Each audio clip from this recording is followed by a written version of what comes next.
Magandang araw mga kaibigan.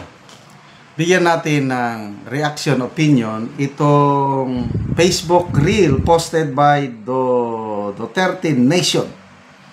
Sumabog ang galit ni Senator Alan Peter Cayetano. Hinamon niya ang Secretary of Health, si Secretary Herbosa, na magre-resign in 1 week's time kung matapos gawin ni Senator Cayetano ang cost analysis ng 160 hospital, yung patient ratio, cost patient.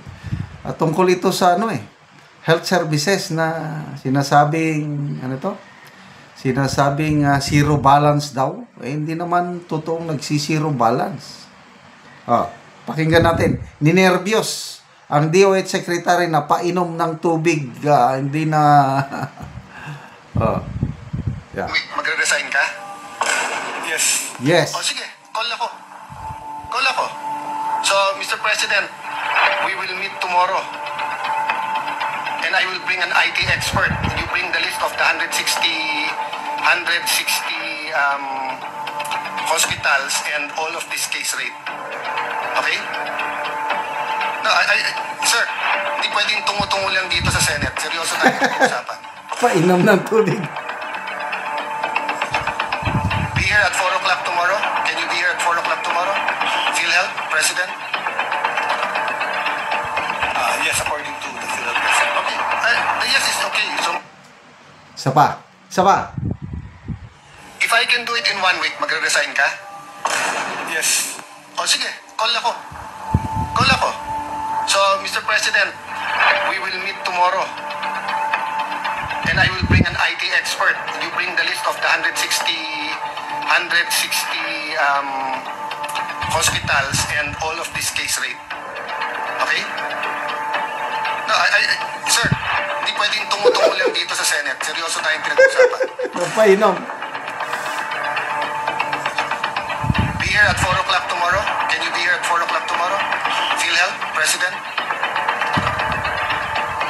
Yes, according to the PhilHealth President. Okay. Yes, it's okay. So,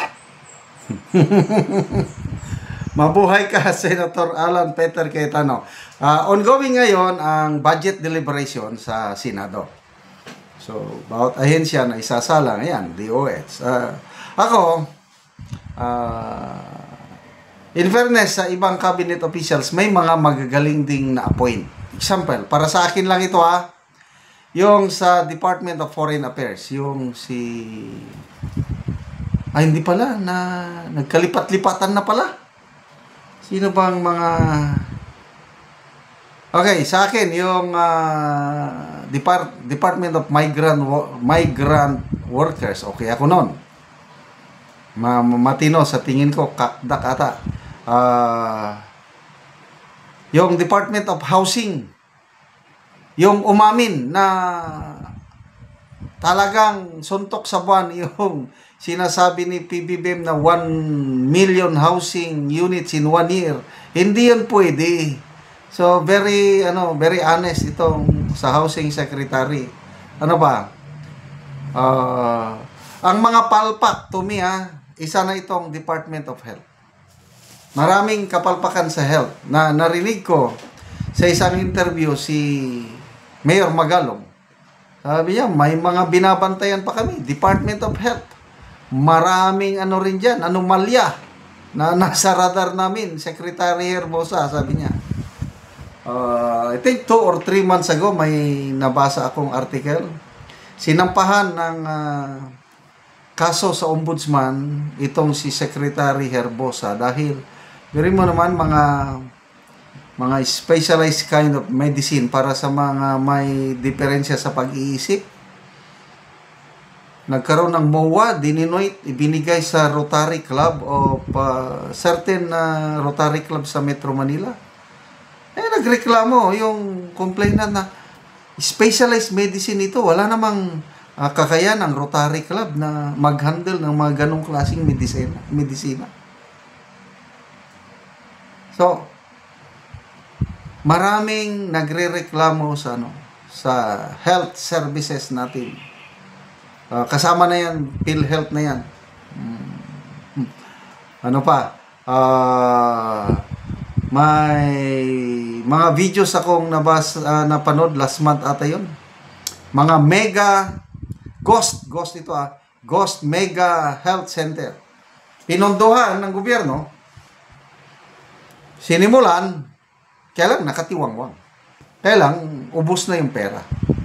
Kaya ang mga ghost projects ay hindi lang sa flood control. Halos lahat ng departamento may ghost. Yan, departmental, ghost mega health centers. All over the country yan, meron. Ano pa? Yung farm to market road, may mga ghost farm to market roads. Classroom. Ilan yun? 22 classrooms lang. Out of, how many? Yung target for this year, 22 lang. 4,000 ata ang target for this year. 22 lang. Di, ghost. Sa AFP naman, mga barracks, training facilities, 15 billion. Gano'n rin, kung hindi ghost, unfinished. Yan na po ang nangyayari sa administrasyong ito. Kasi nga, depende talaga sa leader.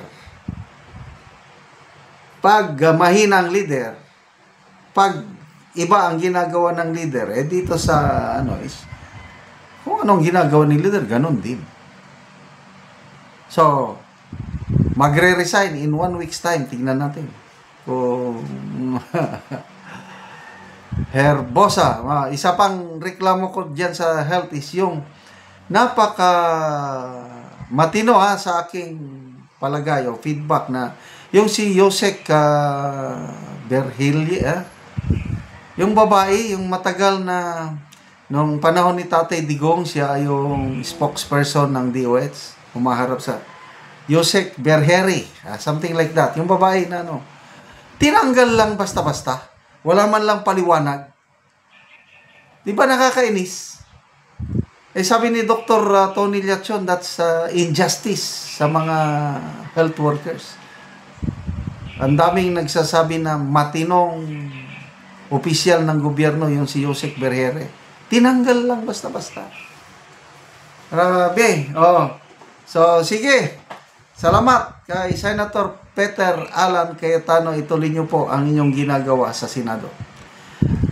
Mga kaibigan, salamat sa inyong pagsubaybay sa ating channel. Nakakatulong kayo ng malaki sa tribong Talandig ng Bukidnon dahil ang income natin sa channel na ito is pantulong po sa tribo. Namimigay tayo ng mga libreng yero at pako para makapagpatayo naman itong tribo ng mas maayos na tirahan. Panoorin niyo ang video na ito. Karon mauna ni ang matagaan og yero nga apo ni Lola, kay si Lola tigulang na, so naa si Lola.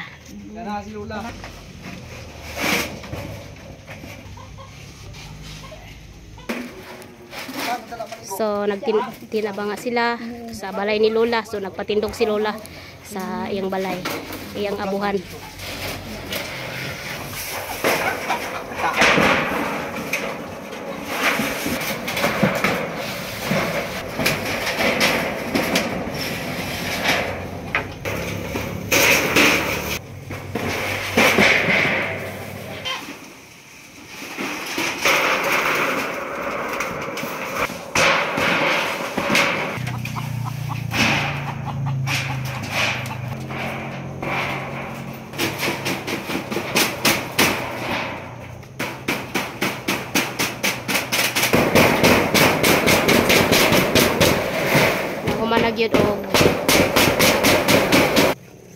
So nahuman na gyud ang abuhan ni Lola nga gipatingdog niya, human na gyud og atop, so nindot na dili na gyud tuluan si Lola. Salamat Ginoo. Si Lola. So pila na imong edad la? Mag-86 na. So 86 na si Lola. So natarungan na ang imong balay Lola, tanawa. So nindot na kaayo. So si Lola 86 na ang iyang edad. Og dako kayang pasalamat. Unta nga daghang pang matabangan ni Sir ni Ginoo nasama ka nako. Oo Lola. Salamat kay Nuho. Salamat usab sa nang sponsor ni ini. Gitabangan ako sa Ginoo labira ka Sir. Sige Lola. So dako kayong pasalamat ni Lola kay natabangan siya. O salamat sa nagatanaw o sa labaw po sa Ginoo nga natabangan si Lola. God bless.